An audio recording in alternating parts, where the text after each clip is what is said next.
오늘 신문입니다. 서울신문에서 길어지는 마른 장마의 문제점을 다뤘습니다. 마른 장마는 시기적으로 장마가 맞지만 비가 아주 적은 것을 뜻하는 것인데요. 바로 올해 장마가 그렇죠. 이렇게 길어지는 장마 때문에 식수까지 위협을 받고 있다, 이렇게 경고하고 있습니다. 지역별 저수율을 좀 살펴보겠습니다. 강원, 충북, 충남, 전북 지역을 봤더니 평년에 비해서 이래 저수율이 이렇게 낮았습니다.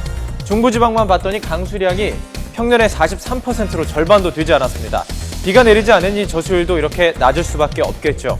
농민들은 영농계 물 걱정이 이만저만이 아닙니다. 식수 공급마저 지원을 받아서 겨우 해결하고 있는 상태다, 이렇게 이야기하고 있습니다. 내일부터 비가 온다고는 하지만 이번 가뭄 해갈에는 역부족일 것이라는데요. 충남 지역의 경우는 2012년을 104년 만에 가뭄이라고 표현을 했었습니다. 당시의 저수율을 살펴봤더니 50.6%였습니다. 올해가요 41.9%입니다. 훨씬 밑도는 수준이라는 걸 알 수가 있는데요. 관계 당국의 대책이 필요해 보입니다. 중앙일보에서는 또 다른 물 이야기를 다뤘습니다. 이 사진을 보시면 광화문 분수대에서 아이들이 이렇게 뛰어놀고 있습니다. 요즘 이렇게 바닥 분수대를 찾는 아이들이 늘고 있다는 것이죠. 공짜입니다. 거기에 물놀이 사고를 당할 위험도 적죠. 그래서 일부 지역에서는 아예 탈의실까지 만들어 놓고 시민을 모시고 있다고 합니다. 아파트는 아예 단지 내에 이 분수대를 설치하기도 했다는데요. 맹점이 있습니다.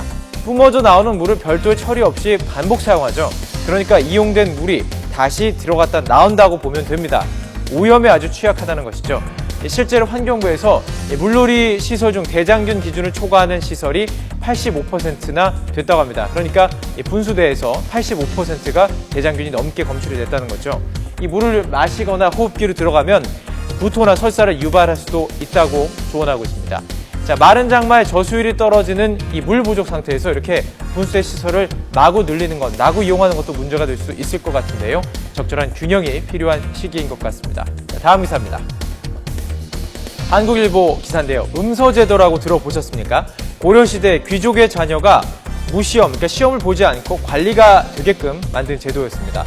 현대에도 이 음서제도가 재현이 되고 있다는 주장입니다. 바로 대형 로펌의 이야기입니다. 신문에서 조사해보니 최근 대형 로펌에 취업한 신규 채용자 30여 명이나 법조인의 자녀였다는 것입니다. 노골적으로 그들을 채용 우대하고 있다는 지적입니다. 이 표를 보시면 흔히 말하는 스카이 출신, 그러니까 서울대, 고대, 연대 출신이 많다는 거죠. 초록색, 노란색, 이게 서울대, 그리고 고대, 연대 출신들입니다. 최근 3년치만 보면 64%가 스카이 출신이었다고 전하고 있습니다. 채용 과정에서 지방과 학벌, 인맥이 당락을 결정했다는 것이죠. 지방대 출신은 서류 통과도 어려웠다라고 전하고 있습니다.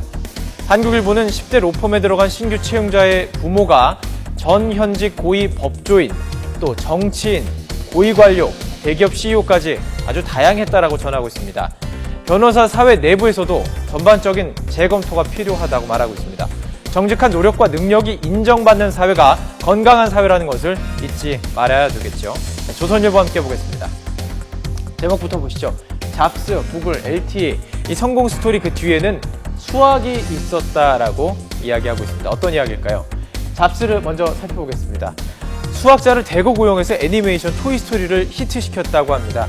이 부분을 보시면 알 텐데요. 애니메이션의 기하학과 미분을 적용해서 여러 번 그리지 않아도 되도록 만들어서 제작비를 줄인 것이죠. 이것이 핵심이었습니다.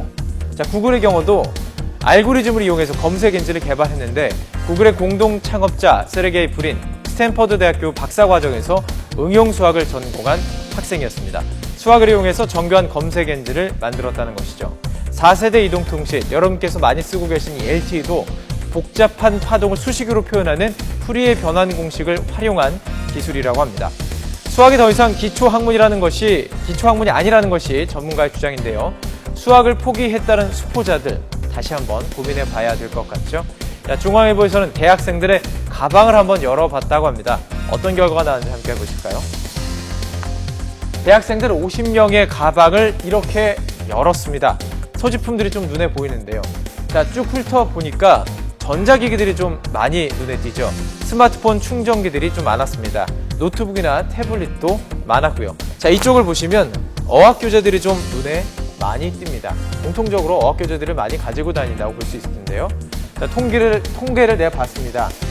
1위는 스마트폰과 충전기였고요. 2위는 화장품, 3위는 노트북, 4위는 어학교재, 5위는 칫솔과 치약이었습니다.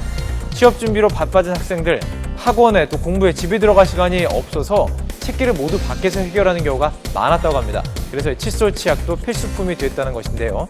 남학생 가방에 비비크림도 꽤 많았다고 신문을 싣고 있습니다.